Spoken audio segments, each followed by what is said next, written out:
আজ চলে এসেছি আবার একটা নতুন ভিডিও নিয়ে। তো আমি এখানে দুটো নাইটি কিনেছিলাম, আমাদের পাশের বাড়িতেই বিক্রি করে। তো কাকিমার কাছ থেকে নাইটিগুলো খুব ভালো, পিওর কটন বিক্রি করে। তো ওগুলো একটু ফিটিংসের জন্য নিয়েছিলাম। তারপরেই আমার ননদ আসে আমার কাছে কিছু আবদার নিয়ে, কুরকুরে খাবে। তো সেটা কিনে নিয়ে আসার পরে আমরা দুজন কথা বলতে বলতে আমার কিছু কাজ সেরে নিচ্ছিলাম। এখানে আমি এগুলো ফিটিংস করছি আর ওদের সাথে কথা বলছি। নিচে আমার দেওরও বসে আছে, কিন্তু ও ক্যামেরার সামনে আসতে চায় না, তাই ওকে জোর করিনি নেওয়ার জন্য। তো কাজ শেষ হয়ে যাওয়ার পরে আমরা রাতের ডিনার কমপ্লিট করে নিয়েছিলাম। এখানে একটা নাইটি আমি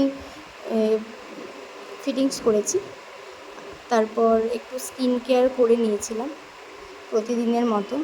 আর প্রতিদিন কাজে যাওয়ার জন্য এত মুখের অবস্থা বাজে হয়ে যাচ্ছে না, রাস্তাঘাটে এত ধুলো আর রোদ, তাই স্কিন কেয়ার করাটা মাস্ট।